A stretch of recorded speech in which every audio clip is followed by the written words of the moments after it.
Se quebrou a TV, tá tranquilo. Bom, pessoal, hoje na nossa aula a gente vai falar sobre o Brasil colonial, né? Nossa aula 8. E hoje o nosso assunto principal vai ser os quilombos, né? Os famosos quilombos. E para a gente começar já nessa aula, eu preciso desse contato com vocês, né? O que vocês sabem sobre quilombos? O que vocês já conhecem, já ouviram falar? E aí, o que vocês acham? Participem pelo chat, pode participar aqui também, porque o Will já falou que tem microfone. O Kennedy está do seu lado aí. O Carlos, eu sei que pode falar também. E a Giovana já mostrou que pode falar também, então eu vou ficar esperando vocês me responderem, né? Pode falar, tá só a gente aqui, então tá tranquilo. O que vocês conhecem de quilombos? O que vocês já ouviram falar? E aí?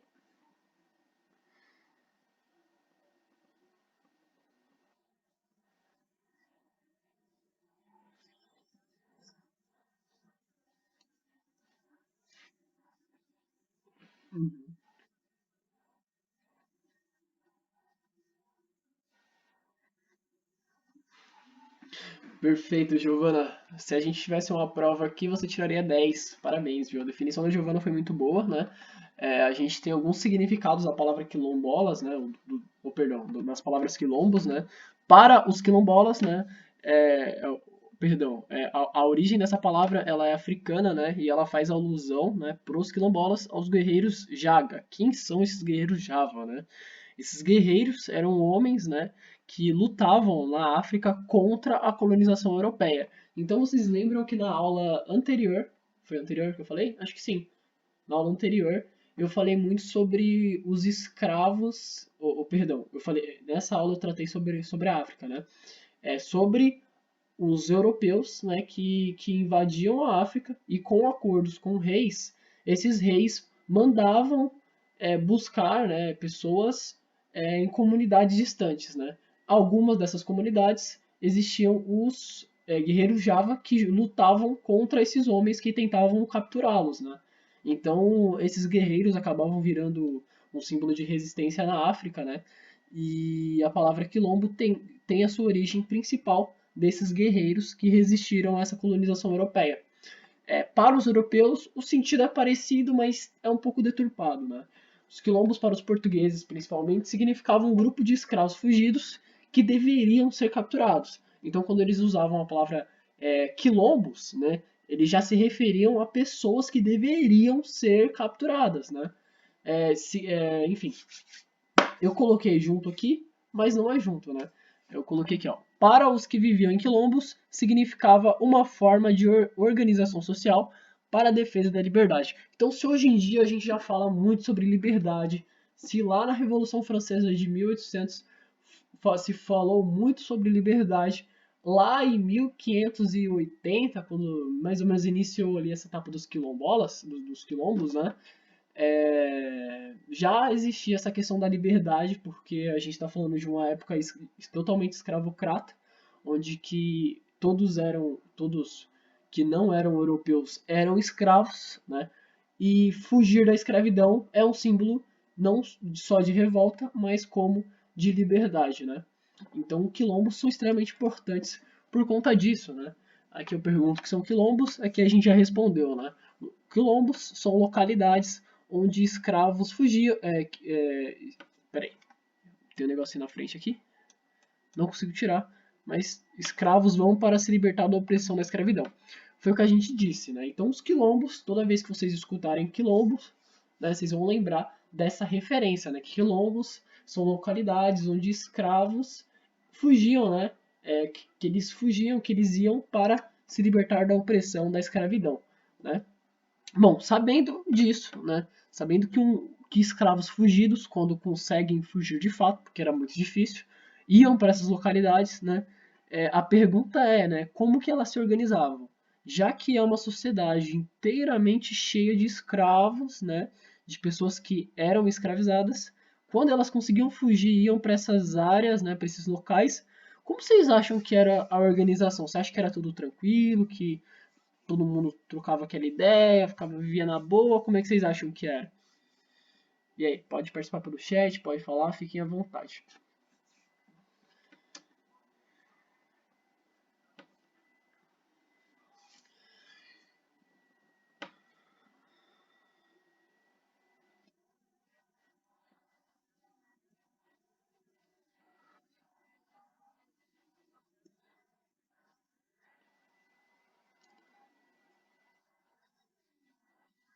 Perfeito.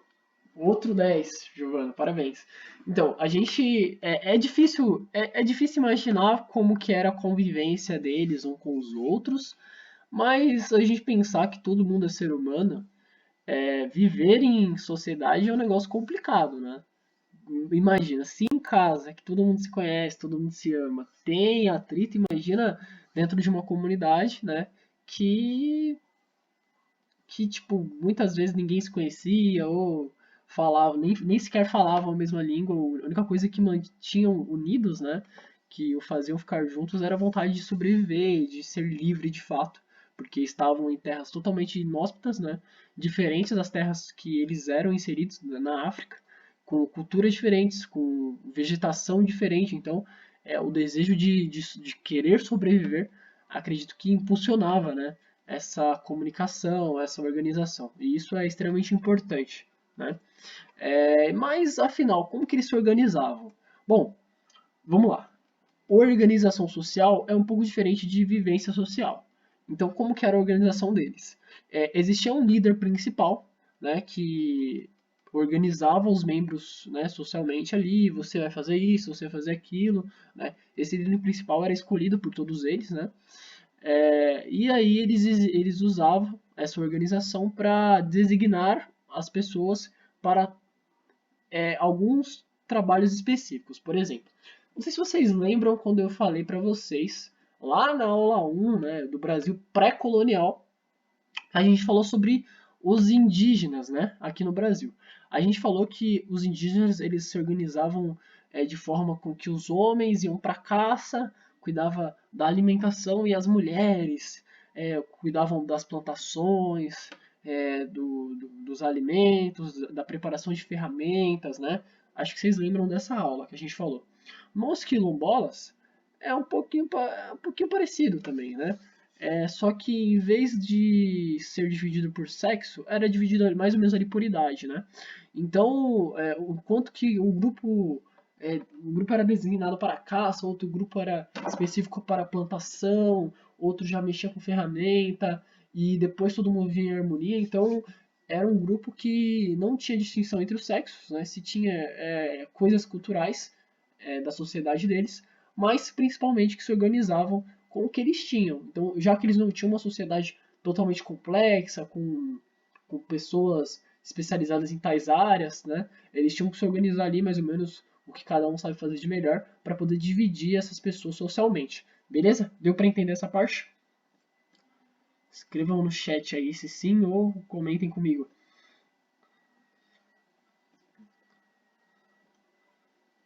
Beleza. E aí, Carlos? E aí, Kennedy? E aí, Will? Então, se eu pedir pra você explicar, você me explica.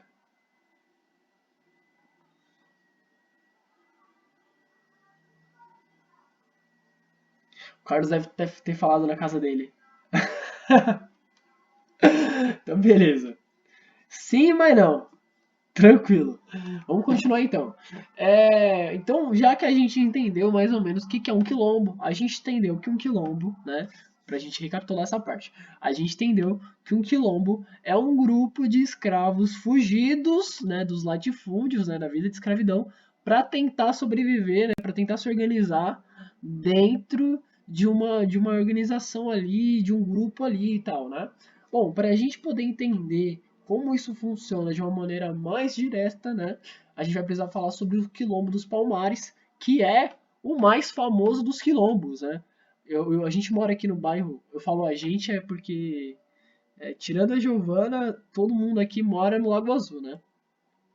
E tem um bairro vizinho chamado Palmares, né? Que não sabe se porquê, mas tem o nome desse Palmares, que foi um dos mais importantes quilombos, o mais importante quilombo, diria eu, né? Pela sua representatividade, pela sua fama, pelos materiais de estudo que a gente possui, porque ele foi o que a gente gosta de falar, que foi o abridor de portas, né? Para outros quilombos, outros grupos é, socialmente organizados, né, de escravos. Então, para a gente poder falar sobre esses quilombos, né, esse quilombo especificamente, que é o dos Palmares, a gente precisa contar um pouco da história de como ele surgiu, né? Primeira coisa que a gente precisa saber, então, né, o porquê que ele é tão importante, é que ele surgiu nessa localidade que a gente chama de Serra da Barriga. Ele começou ali por volta de 1580, né? Ele começou ali com um pequeno povoamento, né? Por estar muito longe de tudo, né? Ele tinha essa vantagem, né? Então, um terreno fértil, né? Que é extremamente difícil de encontrar, né? Os escravos fugidos andaram muito, muito, muito tempo até encontrar essa localidade.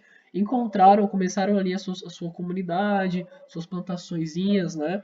E com essa instalação desse grupo, houve esse começo de povoamento ali e tal. Ok. Como estava distante, eles não eram encontrados. Então, desse pequeno povoamento, o negócio foi virando, virando, virando, virando, virando, até que se tornou algo gigantesco, né? E por se tornar algo grande e e os portugueses sabendo disso, começou muitos atritos, né? A gente vai falar um pouco mais sobre esses atritos agora, né? Mas para isso a gente precisa entender. Esse povoamento ele cresceu de forma exponencial, né? Se tornou um reino que milhares de pessoas e começou a ser perseguido. Vamos entender. Vamos por partes, para não ficar confuso para vocês. Então, eu sou um escravo, eu estou sendo escravizado, né? E aí surge a oportunidade de eu fugir. E aí eu vou fugir pro mato, vou fugir pra água, vou fugir pra onde der. Porque às vezes é melhor a morte do que ser escravizado. Porque imagina, você trabalha 16 horas por dia, você não tem alimentação direito, você dorme amontoado, você é maltratado, você é agredido, você é morto quando o cara achar que deve te matar. Então, viver sobre essas condições são extremamente difíceis e complexas, né? Aí você tem a oportunidade de fugir, porque se você fugir, talvez você consiga viver em algum lugar. Então, quando o escravo ele meio que fica sabendo ali da existência de um local onde escravos conseguem viver socialmente organizados, eles pensam que ali pode ser de fato a salvação dessa vida miserável que eles têm. Então, se eu sou um escravo, a possibilidade de encontrar um quilombo seja razoavelmente grande, né?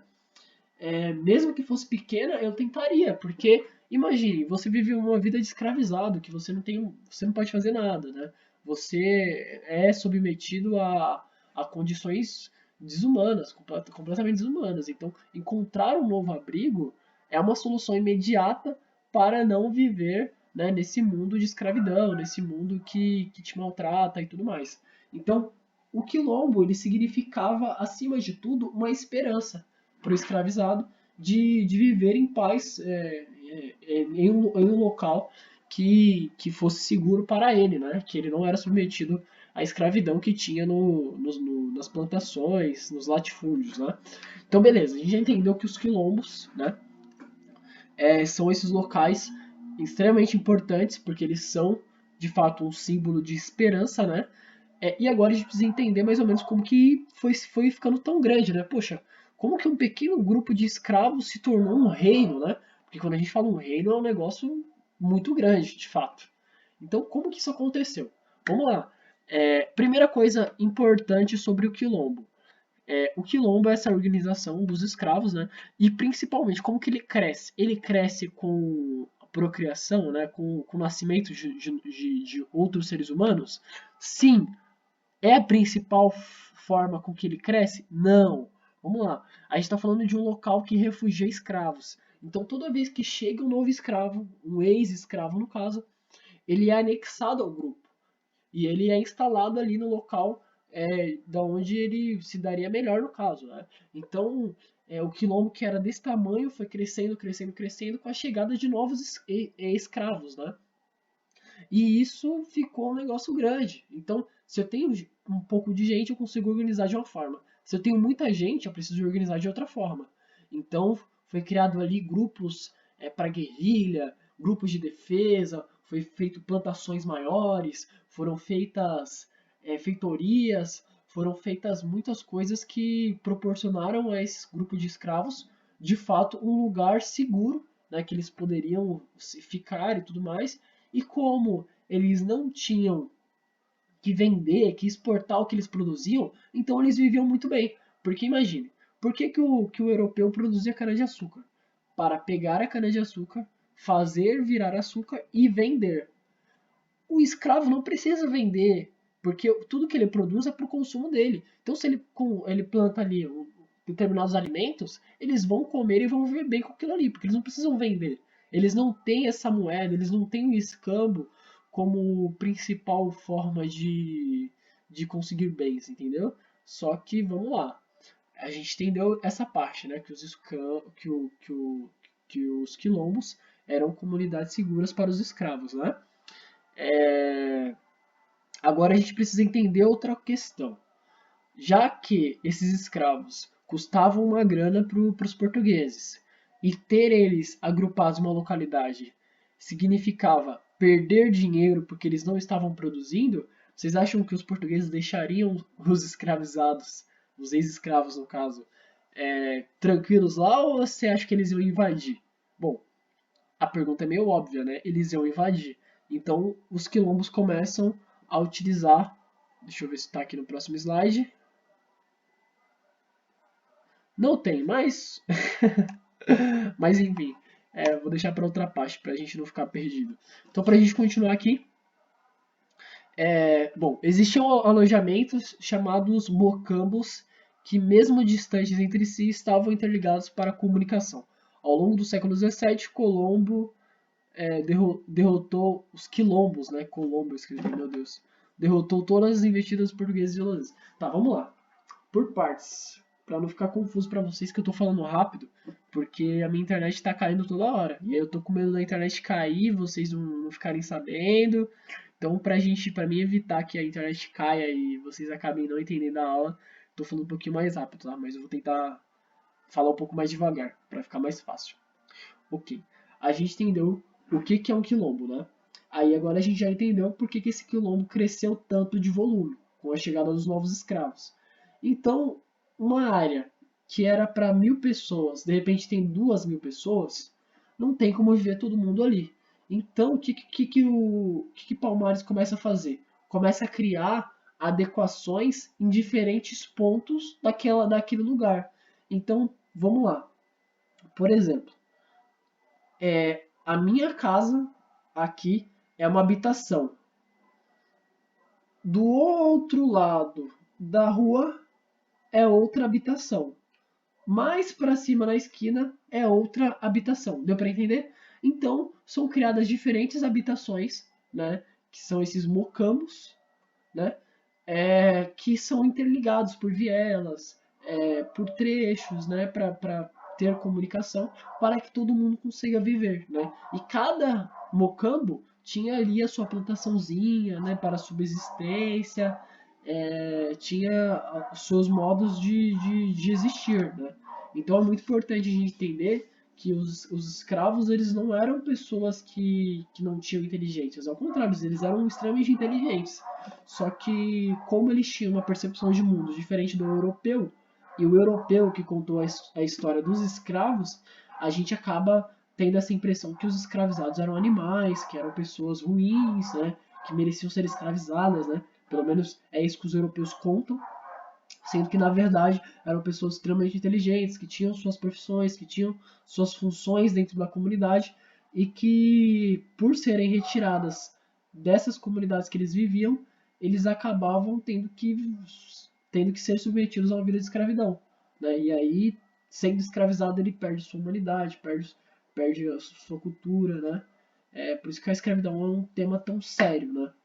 Então vamos lá, para ficar mais claro para vocês. Vocês entenderam que são mocambos, né? Sim ou não? Sim. Tá dando para entender a aula ou tá muito difícil? Conversem comigo, por favor. E aí, pessoal? Carlos, conversa comigo, cara. Pode conversar, não tem problema nenhum.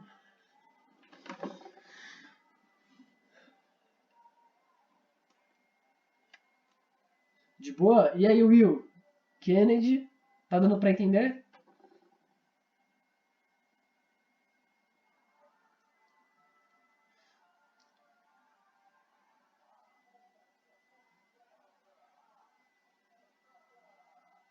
Tá bugado? Como assim? Tá dando interferência?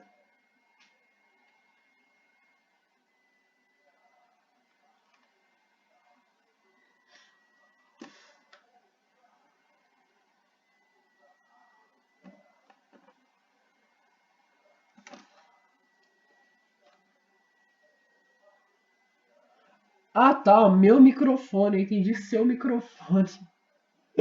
Ai, Deus, eu tô na Disney. Nossa. Ah, você tá metendo louco, mas beleza. Fica tranquilo, não tem problema. Então vamos lá. A gente já entendeu que esses fortes, a gente entendeu que esses fortes são extremamente importantes, né? Que esses mocambos são importantes porque ali ficam as pessoas, né? Elas ficam agrupadas ali, conseguem. E aí, Rafa?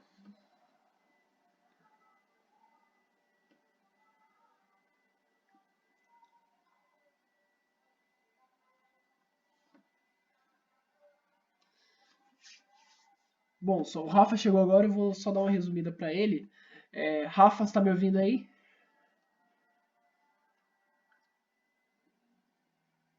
Show de bola. Hoje a gente está falando sobre quilombos, tá? A gente já viu já o que é um quilombo, né? Que o quilombo é uma forma, né, de organização onde que escravos fugidos encontraram para poder viver socialmente, né? E aí a gente falou sobre a Serra da Barriga, né? Que foi onde, né, o Quilombo dos Palmares, que é o quilombo mais importante, mais conhecido que a gente tem aqui na nossa história, se habitou, né? E aí, dentro desse contexto, a gente já falou sobre como que era mais ou menos que as pessoas viviam nesses quilombos, né? Como ele ficou muito grande, né? Através dos escravos fugidos que iam viver nesses quilombos. Agora a gente falou sobre os mocambos, né? Que são os mocambos? Os mocambos são alojamentos onde os escravos viviam, né? Por exemplo, eu tenho uma área aqui para 1.000 pessoas, só que chega um grupo de 1.000. Então eu preciso dividir esse novo grupo em outros lugares. Então é criado esses mocambos em áreas um pouco distantes para que essas pessoas vivam, né? Mais ou menos como se fosse um quilombo menor do que o quilombo principal, entendeu? Por isso que é chamado mais ou menos de reino esse quilombo do Palmares, porque existiam vários outros lugares que pertenciam a esse quilombo e que eram interligados entre eles. Deu para entender? Relaxa, não tem problema se atrasar, não tem problema mesmo, fica tranquilo, tá? Porque acho que você está aqui. Conseguiu entender ou ficou complicado? Show de bola. Então vamos dar continuidade. Então, galera, chegou na parte que o negócio começa a pegar fogo, né? A gente já entendeu o que é um quilombo, agora a gente vai entender as guerras contra os quilombos, contra os quilombolas. Bom, ao longo do século XVII, o Colombo derrotou todas as investidas de portugueses e holandeses. Aí vocês me perguntam, mas como assim esse negócio de holandeses aí? Os holandeses colonizavam o Brasil também? Não era só Portugal? Como que aconteceu isso? Vou te explicar. Vamos lá. Os holandeses invadiram o Brasil, sim, né? Por volta ali de 1630 a 1658, né? Coloquei 165 porque eu sou um animal e escrevi errado. Né? Isso aqui dá uma aula completa do que os holandeses chegaram no Brasil. Mas eu vou meio que resumir aqui para vocês. Os holandeses vieram para o Brasil, se alojaram no Nordeste, principalmente ali na região de Pernambuco, né? Com a divisa ali na região também do Alagoas, acho que tem um pouquinho também.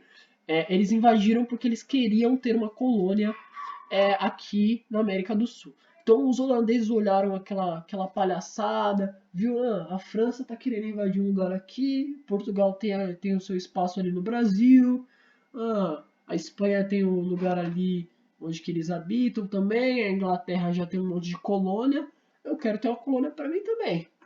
Então, eles olharam e viram no Brasil uma oportunidade, aquela terra gigantesca, né? De povoar uma terra aqui. Então, eles já vieram com todo o bonde, ó, com a mochilinha nas costas, preparados para invadir. Invadiram o Nordeste, ficaram por volta ali de 28 anos, quase 30 anos, fizeram suas mudanças. Inclusive, a administração holandesa na colônia foi extremamente próspera, né? As cidades com que os holandeses se desenvolveram, elas existem até hoje ali. O Recife, por exemplo, se tornou um grande símbolo desse governo holandês, que se tornou uma cidade, inclusive, a mais tecnológica do Brasil, na época que os holandeses viviam. Então, hoje em dia, ainda existe muito debate, né? Ah, se os holandeses continuassem com Recife, né, com ali nessa região do Nordeste, será que seria um lugar diferente, um país diferente do que é hoje? Bom, pode ser que sim, porque os holandeses, no caso, eles promoveram até movimentos separatistas para pegar esse território para eles, só que aí houve guerra com Portugal, enfim. Isso é história para outra aula. Mas só para vocês entenderem, né, como foi mais ou menos essa invasão holandesa. Resumidamente, os holandeses vieram para o Brasil porque queriam uma colônia para enfim, territórios novos, né? Todo mundo entendeu essa parte? Acho que sim, né? Não foi difícil de entender. Então, beleza. Então agora a gente já tem os holandeses na parada e tem os portugueses também. Aí os dois que estavam em pé de guerra tinham um ponto, né, de que eles concordavam, que era não, que era o seguinte: não queremos mais esses quilombos. O que eles fizeram? Se uniram e começaram a atacar os quilombos, né? Só que aí a gente se pergunta: ah, mas como que os escravos se defendiam?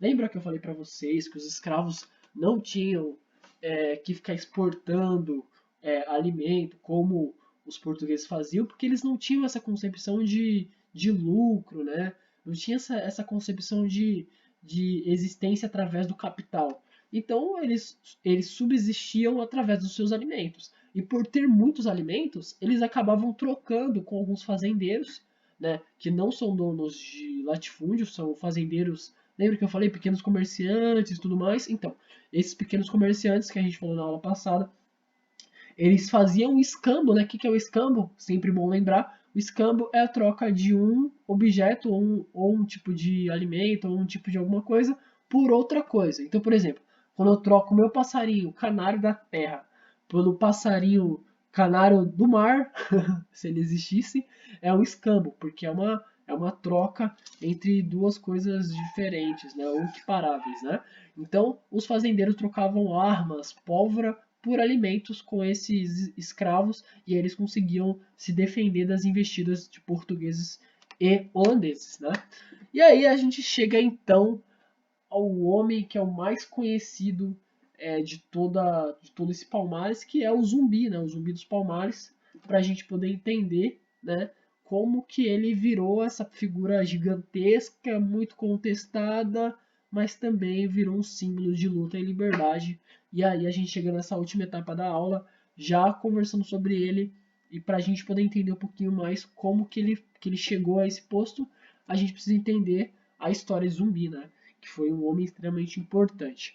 Vou começar perguntando para vocês. Vocês conhecem a história de Zumbi? O que vocês já ouviram falar? Sabem quem é? Não sabem quem é? Conversem comigo. E aí, pessoal?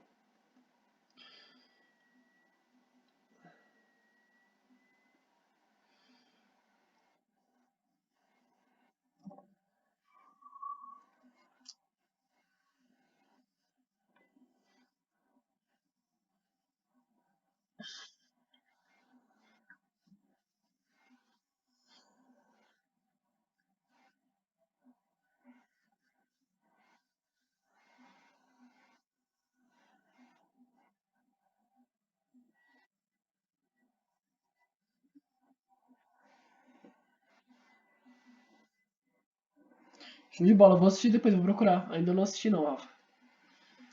Mas com certeza eu vou dar uma procurada depois. Mas e aí, você sabe alguma coisa? Sabe me dizer alguma coisa sobre zumbi?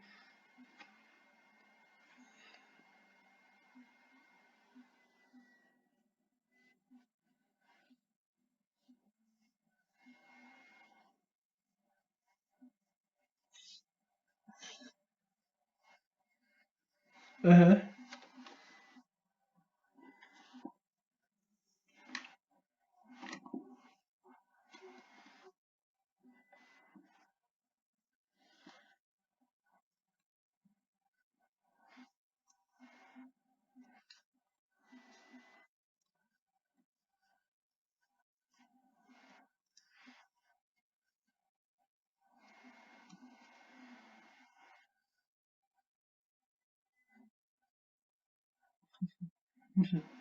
Obrigado, Rafa. Obrigado pela sua participação. É sempre fundamental, eu sempre gosto de falar com você, porque você é um cara extremamente inteligente, cara. Valeu. E aí, pessoal? Rafa já participou com a gente, Giovana, Carlos, Will, Kennedy, já ouviram falar sobre zumbi, alguma coisa sobre ele? E aí? Podem mandar no chat também, podem participar por voz. Faz tempo que eu vi. Pode falar, Carlos. Nem lembro mais. Beleza. E aí, Will? O Will deve estar jogando videogame. O Will, ele mete o louco.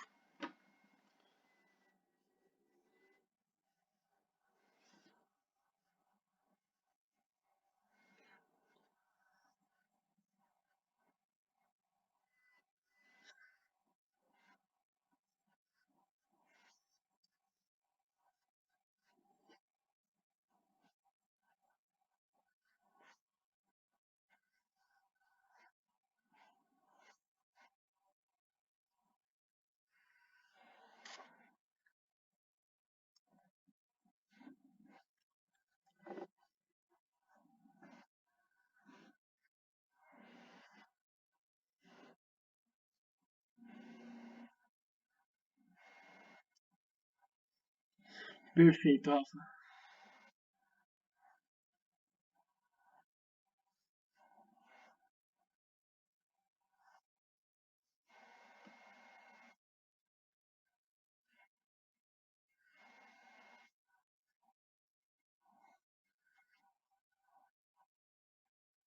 Com certeza já até salvei aqui, vou ver depois.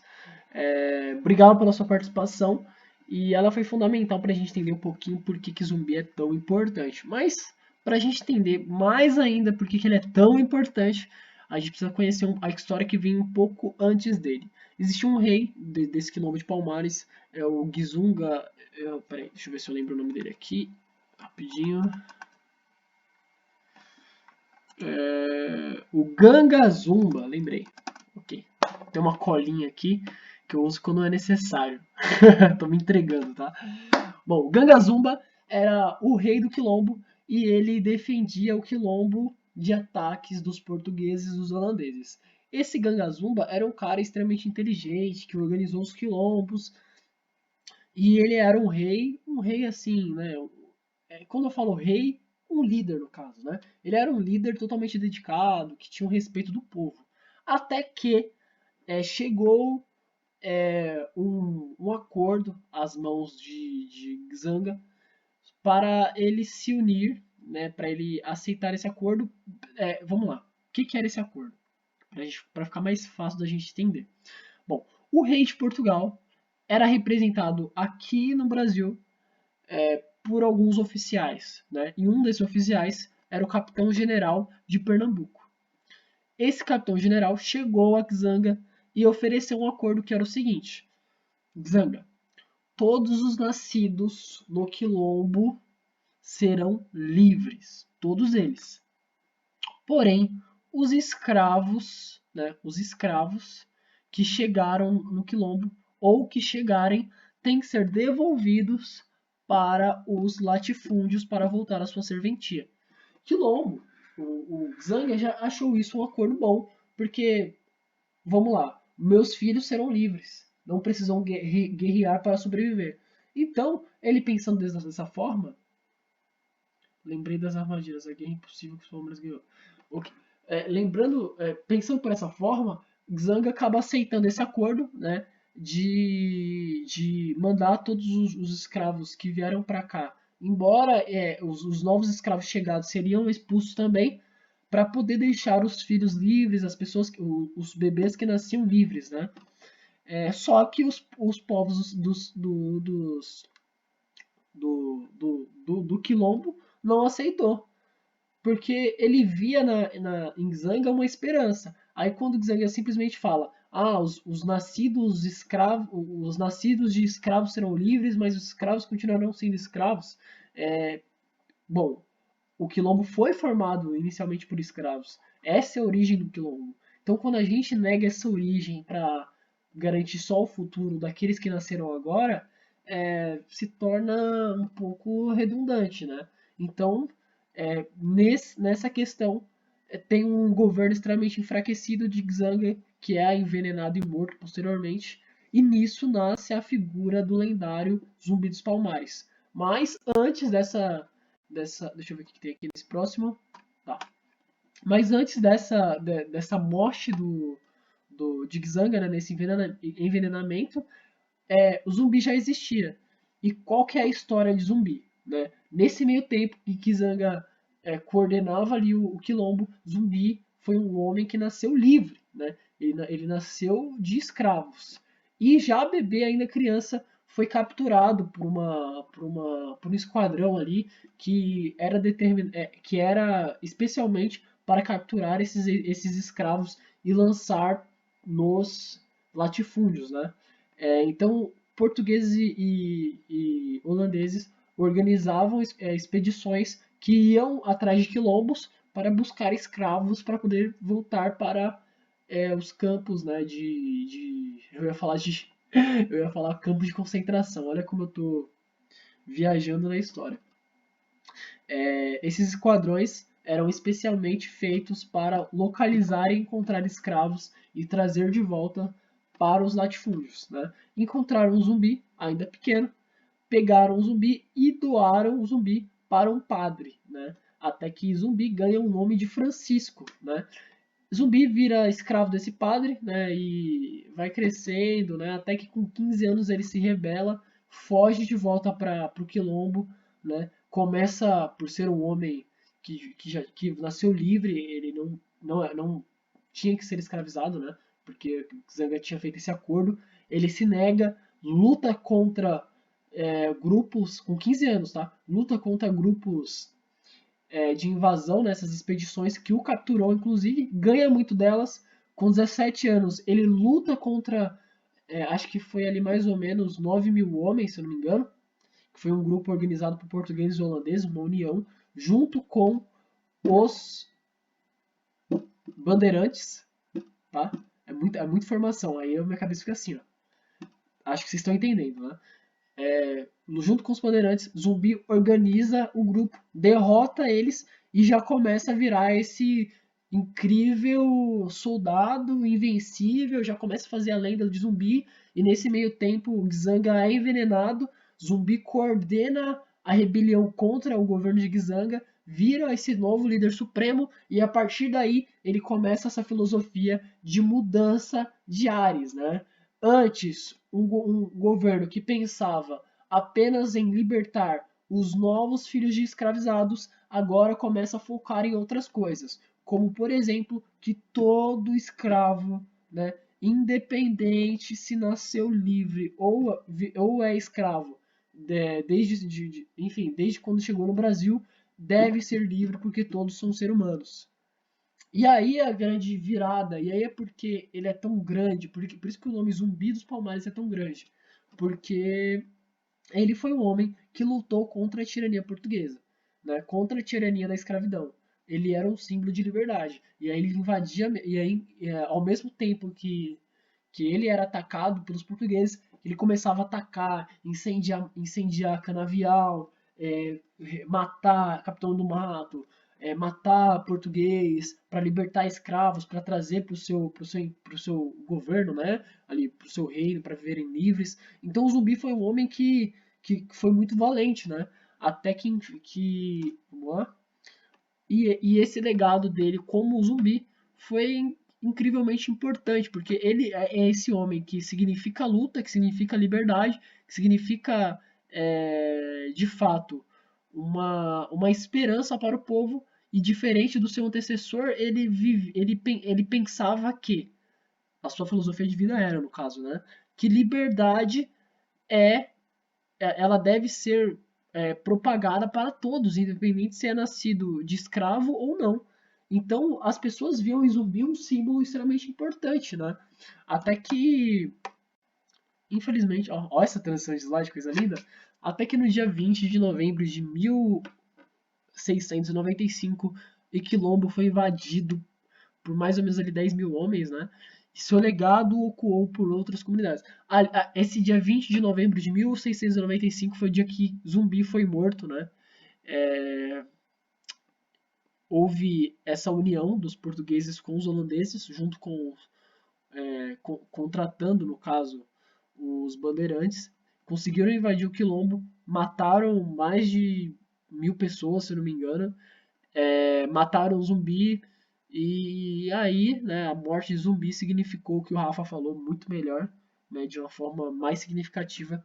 Ele falou que acabou a esperança, né? Porque de fato foi um choque. O maior símbolo de liberdade, né, que tinha dentro dos escravos foi morto, né, defendendo a sua própria liberdade. Então esse legado que na música que o Rafa falou, eu ainda não escutei, parece que morreu, na verdade foi uma chama que começou a acender no coração dos escravizados, né? Que começaram a formar comunidades, a fazer resistência, a lutar por liberdade. E esse nome zumbi foi tão importante que todos os reis, que todos os organizadores de quilombos começaram a se chamar zumbi também. Né? Então zumbi virou mais do que só um nome de líder, ou só um nome de um homem que foi um líder. Virou um nome de líder de fato. Então o zumbi dos Palmares ele foi mais do que um homem, né? Ele foi um símbolo de luta por liberdade, por luta contra a tirania dos portugueses e holandeses, né? E esse foi o legado desse homem que, dentre todos os contos significativos dos Palmares, ele com certeza é o maior símbolo e inspiração para muitas pessoas que estudam e que vê dentro dessa história um ponto positivo que é, né, a luta contra a opressão. Beleza, pessoal?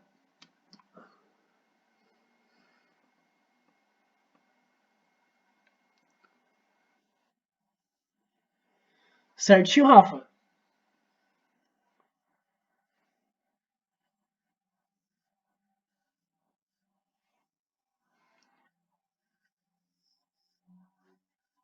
Lê aí, a gente tá com tempo. Manda bala.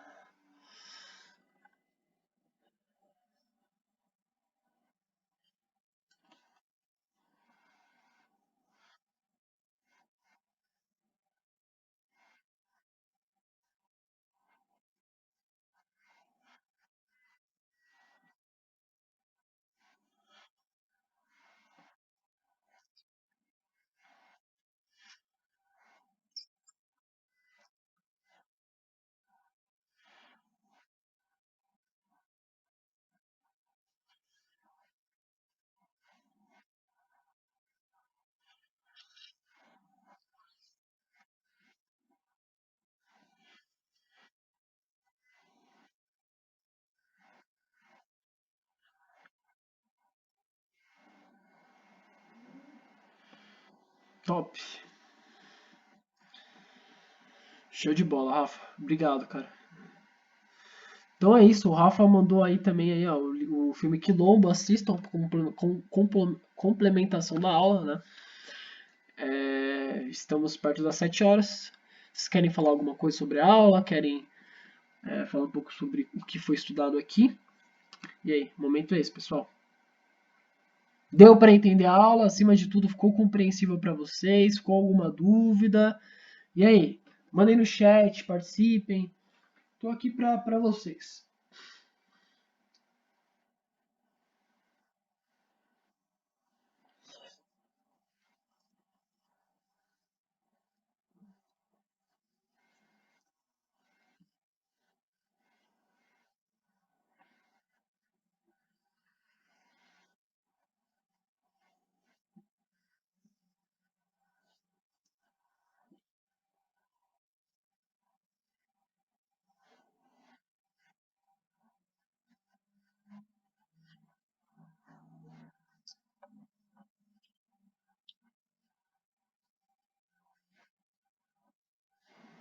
É verdade.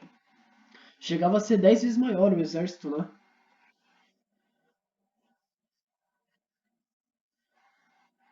Pois é, ó, tem uma série, ó, vocês gostam de série? Vou mandar pra vocês. Tem uma série na Netflix que é simplesmente incrível, que fala sobre, acho que é Guerras do Brasil, ponto doc. É um documentário, tem 4 episódios. O primeiro deles é Quilombo, se não me engano. ou é Indígenas do Brasil, é um negócio assim. Dentro dessa série, Brasil, Guerras do Brasil.doc, tem na Netflix, tem a história dos quilombos, são 42 minutinhos de um vídeo extremamente bom, bem produzido, muito bem documentado, melhor do que qualquer aula que eu poderia dar. Então, vocês assistindo esse vídeo, no caso, né, essa série, é um episódio só, né, que fala sobre zumbis, sobre o zumbi, vocês vão aprender muito sobre história dos quilombos, que vai ajudar demais na compreensão desse conteúdo, que é muito importante, cai muito à prova, e que, acima de tudo, tem um símbolo social muito importante. Beleza? Essa é a dica cultural. Começar a dar dicas culturais. Show de bola. É isso, pessoal. Tá chovendo aqui. Essa foi a aula de hoje. Comentários, feedbacks, é, qualquer outra coisinha que vocês quiserem falar comigo, vocês têm meu contato no WhatsApp. Participem das aulas, convidem seus amigos. Terça-feira que vem, às 18 horas, estamos de volta com a nossa segunda etapa do curso, que agora sim a parada vai ficar séria, que a gente vai falar sobre revoltas nativistas e o negócio vai ser da hora. Confia em mim, que vai ser bom, beleza? É isso, pessoal. Gratidão, aquele abraço e se precisar, estamos aí.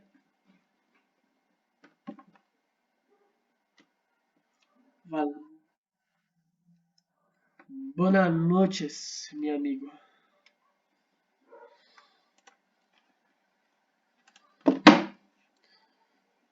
Deixa eu salvar.